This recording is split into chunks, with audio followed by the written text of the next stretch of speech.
नमस्ते बिटिया, हमेशा खुश रहो बिटिया। Myself doctor Aarti Purohit, associate professor, department of pathology, faculty of homoeopathic sciences, Jyoti Vidyapeeth women's university. Our today's topic of concern is schistosomiasis.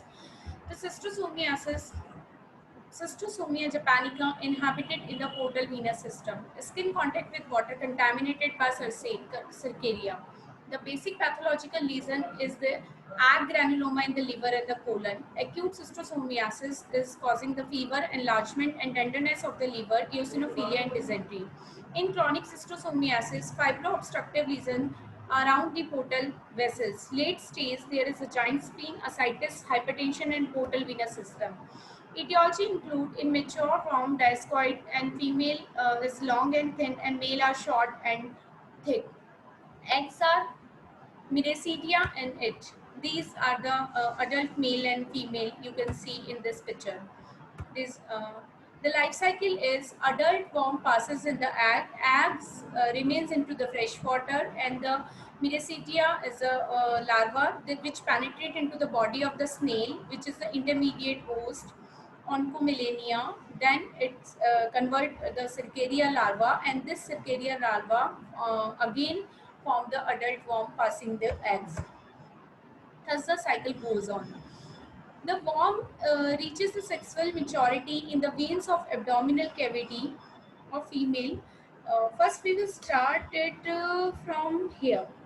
Eggs are passed in the urine of the feces into the fresh water, from where the Miracetion hatches from eggs infect first intermediate host.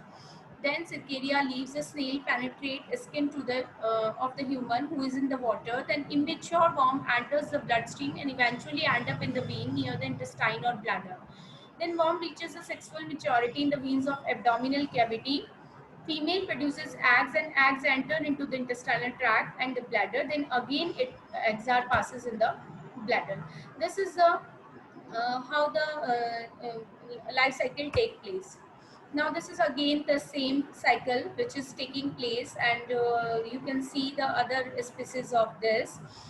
From here we will start from the first. There is an egg, then egg hatches the larva, then these larva goes into the snail, then snail, from the snail these are released into the water and free swimming. It penetrates the skin and goes into the person. Then Cercaria has tail which is penetrating into the circulation. Then portal venous circulation, it goes into the adults. Then again it is released in the urine. The source of infection is humans and mammals infected by cystosome. Route of transmission is three major factors are responsible for occurrence. Susceptibility, everyone is susceptible, especially peasant and fishermen.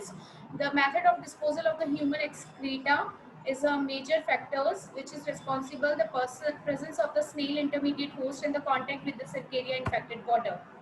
These are the snail. Pathogenesis, it belongs to the kind of allergic reaction, rapid and delayed formation of granuloma produced by the eggs. This is called the Hopley signs, and concomitant immunity is there, and ectopic lesions are present in lung and brain. Pathology include in the colon, there is acute mucosal congestion, edema and egg granuloma, chronic fibro-obstructive lesion.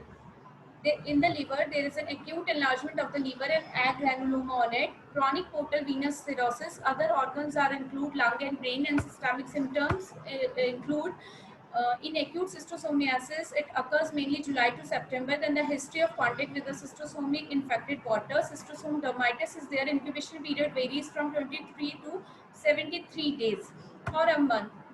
Clinical manifestation come out after 4 to 8 weeks of infection, similar to the time of egg to adult worm. Then there is an intermittent maintained week to months. Allergic reaction is there like urticaria, angioneuroedema, enlargement of lymph node and eosinophilia, digestive syndrome.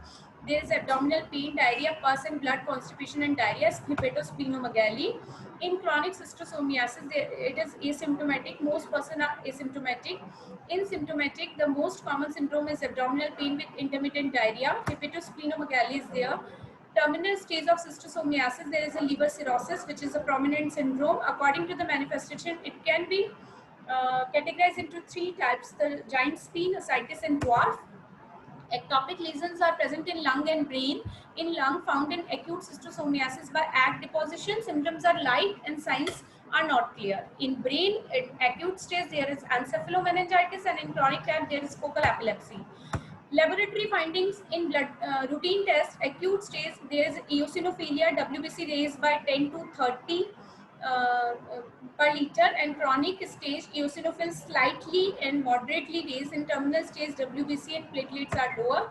Liver function test, acute stage, there is a serum globulin rise, ALT rise. Chronic stage, patient have normal function, especially asymptomatic, and in terminal stage, ALP descent because of liver cirrhosis. Stool test, the discovery of the ads in the stool is the evidence of diagnosis by direct smear and other method. Imaging studies are available like ultrasound, CT, and X-ray. Immunological tests are also available like intracutaneous test and precipitation test, ELISA, and mononuclear antibody technique. Complications include varicosity of the esophagus, fundal stomach, hemorrhage of upper GI, hepatic encephalopathy, and spontaneous bacterial peritonitis is there.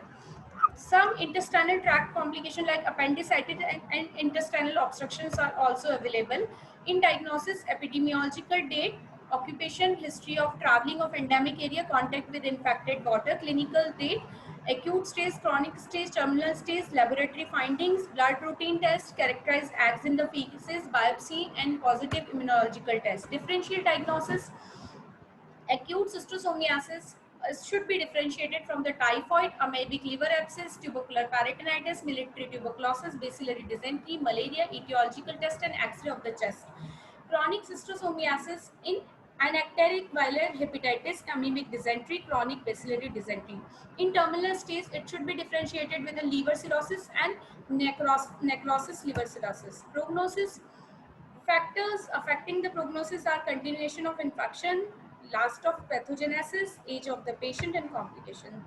Treatment include broad spectrum antibiotics, and the dose is recommended in your books. And heteropathy in acute, there is a RAS nutrition supportive therapy, cortical hormone should be used in several toxic syndrome, and terminal stage liver cirrhosis, please treat for the complication. I hope you enjoyed this session. If any query is there, please mention it in comment box. During the prevention and control, treat the patient and domestic animal at the same time, and snail control should be necessary. Sanitary disposal of human excreta should be there, and protect of susceptible people. Avoid the contact with the cystosome infected water. Thank you so much. Bye bye. Take care.